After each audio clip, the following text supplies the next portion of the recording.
오늘의 글의 제목, 민서의 5분 글방. 글의 제목 읽고 무슨 내용인지 설명하세요. 일단은 직감과 휴리스틱, 그 다음에 빠른 사고의 두 얼굴. 그 제목이에요. 이게 질문이에요. 그리고 주먹구구. 주먹구구식 사고는 왜 일어날까? 주먹구구가 뭐예요? 주먹구구라는 거는 이제 세세하고 완벽한 정보예요? 대충이에요? 대충 보는 거죠. 그러니까 주먹을 쥐고 뭐 네. 이만해 이렇게 하고 어림짐작해서 구구단을 외워본다는 말에서 유래된 거거든요. 그러니까 주먹구구는 정확하고 정밀하지 못하다. 정교성이 떨어진다 라고 볼 수 있죠. 네. 그래서 휴리스틱이 뭔데요? 어떻게 판단하는 거예요? 일단 휴리스틱이라는 거는 이제 우리 뇌는 이제 빠르고 덜 힘든 방법을 찾잖아요, 대부분. 네. 그러니까 당연한 거죠. 어떻게 보면 되게 힘들고 느리고 이제 성장이 이렇게 따로 보이지 않을 때처럼 그때 그렇게 힘든 일을 별로 하지 않잖아요. 그렇죠. 오히려 그냥 덜 힘들고 빨리 할 수 있고 이런 일을 찾잖아요. 이제 이때 등장하는 게 휴리스틱인데 이제 휴리스틱은 이제 더 구조적인 방향의 이제 빠른 판단 전략이에요. 인지적인 지름길이라고 보면 되죠. 지름길로 가버리는 거예요. 근데 그 길이 옳지 않을 수도 있거든요. 근데 그냥 가버리고 그 다음에 인지적인 구두쇠라고 하거든요. 우리는 생각을 하는데 막 아끼는 거야, 에너지를. 몰라 이렇게 할래 이렇게 생각하는 게 이성적인 사람도 판단을 그렇게 하기 쉽다는 거죠. 그래서 그게 인지적으로 감정이나 지성을 아끼다 보니까 지적인 거를 안 쓰고 그냥 바로 쓰려고 하는 그런 사람들의 대충 빠르게 판단하는 법이죠. 그죠? 그리고 분석적이고 이성적인 사고를 하면 이게 맞나? 저 사람이 왜 저런 생각을 했을까? 저 사람은 과거는 어땠고 미래는 어떻지? 하고 뭔가 가설을 세우는 것 자체가 복잡하죠. 네. 복잡하고 지성이 필요하니까 그냥 대부분 딱 보고 빠르고 자동적으로 쟤 안경 썼으니까 촌스럽겠다. 편견. 약간 편견에 의존해서 얘기하는 것도 마찬가지예요. 쟤 안경 썼으니까 화장을 못할 것 같은데? 막 이런 식으로. 안경 쓰고 자기도 저런데 무슨 얘가 메이크업 아티스트야. 막 이런 식으로 판단해 버리는 거죠. 그래서 속성을 바꿔버린다. 예를 들면 그 사람의 말투나 인상, 외모만으로 그 사람의 전문성을 결정할 수 어려울 수도 있죠. 물론 그게 일부이기도 해요. 전략적으로. 뭐 어떻게 생각하면은 전문성이 있는 사람이 말투나 인상이나 외모 관리를 못하는 것도 말이 안 되지 않나요? 근데 뭐 그래도 뭐 사람이라는 게 이제 반전도 있는 거. 그것만 가졌다고 평가할 수는 없는데 그것조차 가지지 않았으면 전문성이 없을 가능성도 솔직히 있어요. 그건 휴리스틱이 아니라고 생각해요. 근데 내 얘기는 사기꾼들 있잖아요.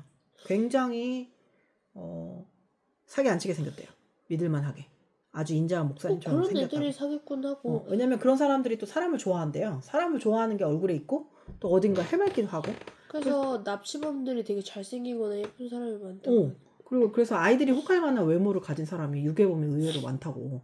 근데 그런 사람들에 대한 우리가 생각할 때는 뭔가 악독할 것 같잖아요. 근데 꼭 그런 것만은 아니래요. 그래서 그게 그러니까 당연히 악독하게 생겼으면 따라올 이유가 없는데. 그랬을까요? 근데 그렇게 생겼는데 왜 그런 행동을 할까? 근데 또 좀 이제 좋은 경험을 많이 해왔을 것 같기도 한데. 그러니까 그러면 거기까지의 외모는 아니고 그냥 그 정도는 예쁘장하고 아니고. 그냥 아니면 보기에는 좀 정신적으로 괜찮다. 또래한테는 좀 소외될 만한 외모. 그럴 수도 그럴 있잖아요. 수도 있죠. 그만큼 값어치가 있는 외모까지는 아니었던 거죠. 그래서 눈에 띄는 속성 기준으로 결정을 내리다가 올바른 결정이 아닐 때도 있다. 그래서 린다의 문제라는 게 있는데요. 린다를 소개할 때 철학을 전공하고 사회 문제에 민감한 여성 린다라고 소개했어요. 네. 근데 이 사람은 그냥 직업이 은행원이었거든요. 네. 근데 그냥 이렇게 소개했을 뿐인데 사람들은 이 사람이 뭐라고 생각했어요? 은행원이면서 여성 운동가일 가능성이 있다. 왜냐면 앞에 철학을 전공하고 사회 문제에 민감하다는 형용사 때문에 그냥 이렇게 판단한 거예요. 그래서 자기 이미지하고 그냥 어울리는 기준으로 판단해서 속성을 바꿔친다. 그래서 휴리스틱의 대표적인 오류라고 할 수 있죠. 질문 자체가 되게 어려울 수도 있거든요. 인생은 무엇인가? 라는 질문을 민서한테 했어요. 근데 되게 어렵잖아요. 인생이 무엇인지 14년의 데이터로 알 수 없고 들은 것도 물론 많지만 사람마다 철학자마다 다른 것을 얘기하고 그래서 그냥 사는 거죠. 뭐 이런 식으로 대답을 해버릴 수도 있다는 거죠. 인생 자체의 말을. 되게 무방비한 상태로 깊은 질문에 대해서 간단한 질문. 죽음에 반대요. 이렇게 얘기해버릴 수도 있죠. 근데 그게 맞을 수도 있지만 되게 아니 맞는 말이긴 한데 우리가 다 알고 있는 얘기를 그렇게. 그리고 바꾸고 나서도 그 사실을 모르기도 하죠. 우리가 뭔가를 저장을 할 때는 되게 간단하게 저장을 하고 싶어 하거든요. 근데 그걸 인출해 내서 사람들한테 얘기할 때는 그렇게 간단하게만 얘기할 수는 없는 것 같아요. 글은 누가 써요? 보통 사람이 쓰죠. 저 근데 읽는 사람이 많아요. 그 글을 쓴 사람이 많아요. 있는 사람이 그렇죠. 내 글을 하나 쓰면 그 읽는 사람은 꽤 되는 거예요. 그러니까 좀 신중해질 필요가 있죠. 맞을 것 같은 느낌은 틀릴 수도 있는 직감에 불과하죠. 반반이에요. 그죠? 민서는 어떤 판단을 했는데 그 판단이 틀린 적이 있나요? 있긴 있죠. 예를 들면? 예를 들어 저기 그러니까 배구를 하면은 일단은 배구에서 제일 먼저 보는 게 키, 그다음에 양력 이렇게 보잖아요. 근데 봤을 때 딱 등치 좋은 애들이 있으면 힘이 좀 셀 거다라는 생각이 있고 키가 좀 작으면 못할 거라고 생각했는데 그쪽에서 토끼점을 주면은 오히려 더 잘 받는 그래서 오. 판단 미스가 되는 경우가 있어요. 오히려 굉장히 순발력이 뛰어난 아이들이 있을 수 있겠네요. 그리고 좀 몸이 다부지면 조금 해도 악력이 좋을 수도 있죠. 그거는 이제 알 수가 없다. 그죠? 그 직관은 빠르지만 진실은 느리게 도착한다. 이런 말이 있거든요. 그러니까 직관은 빠르게 딱 직관적이라는 거는 그래서 약간 무의식적인 그런 게 있거든요. 통찰력하고도 연결되는데 휴리스틱처럼 뭐 빠른 판단이나 미스 판단이라고 볼 수는 없어요. 근데 그게 가능성이 반반이라고 할 수 있다는 거죠. 그죠? 그러니까 빠른 사고가 무조건 잘못됐나? 그건 또 아니에요. 그죠? 직관은 인투이션이잖아요. 그래서 우리가 NT 막 이렇게 얘기하자. N이에요. 그러니까 그게 막 내가 경험해서 아는 게 아니라 그냥 알았어. 어떻게 알았어? 그냥 이런 게 되게 많거든요. 그래서 좀 선생님이 현명하다고 느꼈던 사람들은 대부분 그렇게 얘기했던 것 같아요. 그게 그냥 얘기하기 귀찮아서가 아니라 그냥 다른 건 답이 아닌데? 막 이런 식으로 얘기하는 거 있잖아요. 다른 건 답이 될 수 없는데. 답이 될 수 없는 이유는 명확한데 이게 답이 되는 이유는 명확하지 않았는데도 잘 고르더라고요. 그게 직관력이죠. 그 직관력을 높이려면 뭐 독서나 깊은 대화를 많이 해보는 건 중요하다고 생각해요. 우선 직관과 휴리스틱이 어떻게 다르다고 생각합니까? 일단은 뭔가 직관이랑 휴리스틱이라는 게 이제 까딱하면 이제 두 개를 구분하기가 어렵기도 하잖아요. 네. 그래서 겹치는 부분이 있어요. 네, 이게 생각보다 많죠. 그러니까 이 판단을 해봤을 때 직관인지 휴리스틱인지 아까 얘기한 좀 방법대로 이렇게 좀 판단을 해보고 정말 타당한지 그래서 이렇게 생각해보는 내가 이걸 제대로 판단하는지 내 편견에 잡혀가지고 대표성 편향이라고 하거든요. 네. 뭐 어느 지역 사람은 어떻지 뭐 이렇게 얘기하거나 내가 쉽게 꺼내 쓰려고 이렇게 얘기할 수도 있잖아요. 전교 1등이 했으니까 맞겠지. 근데 전교 1등이 하나 틀렸는데 그거 틀렸을 수도 있잖아요. 그러니까 사람이 너무 전체를 전형적인 특징에 근거해가지고 판단을 하면 실수를 저지를 수 있어요. 그리고 그건 너무 운에 좌우될 수 있죠. 그죠? 뭐 문제 같은 거 풀 때 이거 나 아는 문제 하고 풀다가 틀린 적 있죠. 그렇죠. 아주 많잖아요. 그래서 아주 꼼꼼하게 내가 틀릴 수 있다는 걸 항상 베이스로 둬야 돼요. 끊임없이 나를 의심해야 돼요. 의심하는 게 내가 못한다고 의심하는 게 아니라 내가 또 잘못 봤을 수도 있구나 하고 의심을 하는 거죠. 지금 암묵지라고 하는데 그냥 암묵지라는 건 설명할 수 없는데 그냥 안다는 거예요. 그래서 그런 걸 바로 직관이라고 하죠. 우리가 다양한 시험을 보잖아요. 네. 어떤 시험이든. 우리 왜 시험을 못 볼까요? 생각해 본 적 있어요? 이거하고 관련이 있어요? 아니 물어보는 거예요. 답이 있는 건 아니고요. 왜 시험을 못 볼까요, 사람들은? 공부를 안 해서. 공부를 안. 난 이건 내가 원하는 질문이 아니야. 그러니까 이거야말로 그건가? 휴리스틱이죠. 그럼 공부를 하면 다들 잘 봐요, 시험을? 올바른 방법으로 공부를 안 해서? 그러니까 필요한 걸 안 해서? 그러니까 공부라는 거 자체가 이게 시험이 있는 이유가 자기의 수준을 알기도 하는 거지만 그렇죠.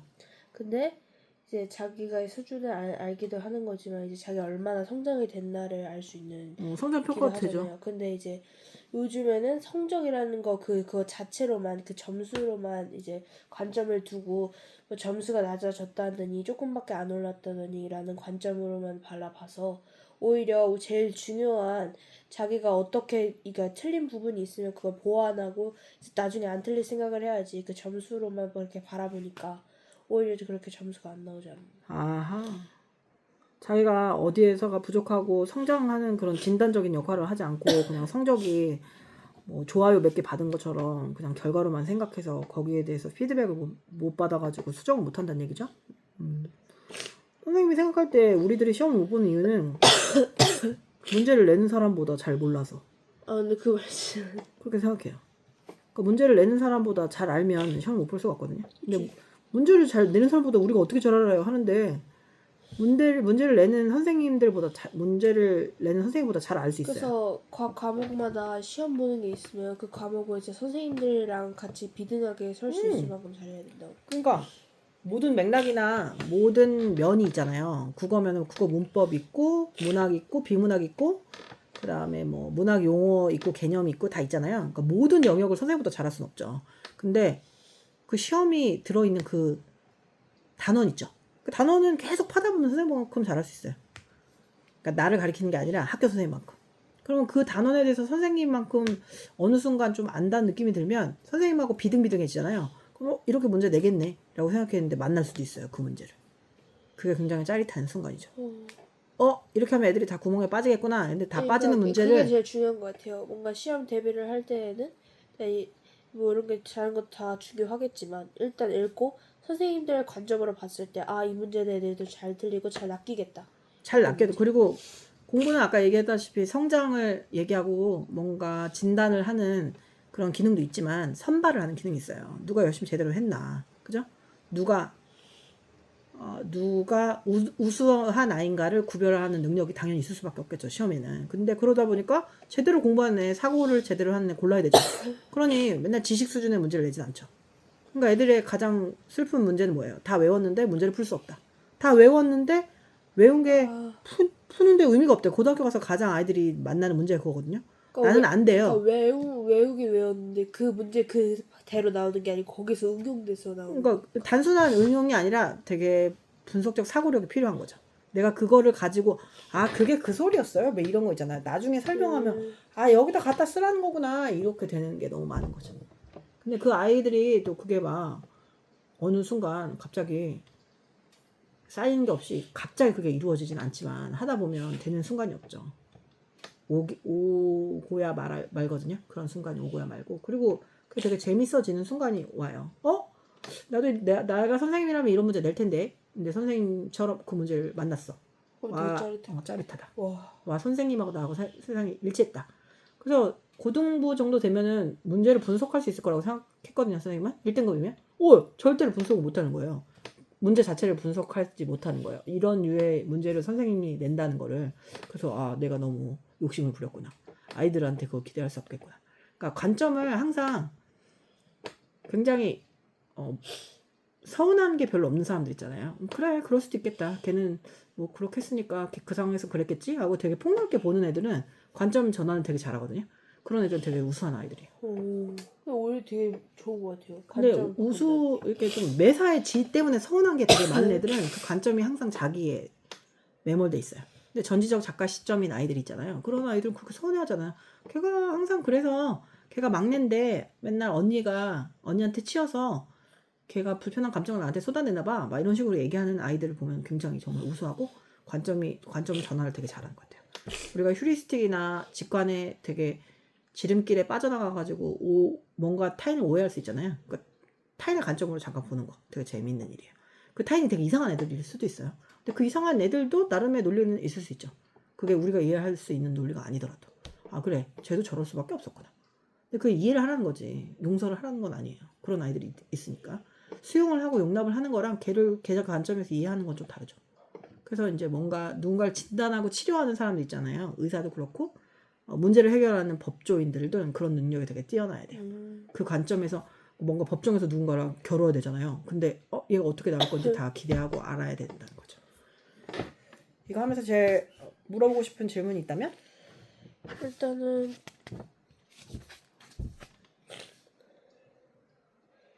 선생님이 보기에는 휴리스틱하고 배달의 민족 안심콜입니다. 곧 연결해 드릴게요.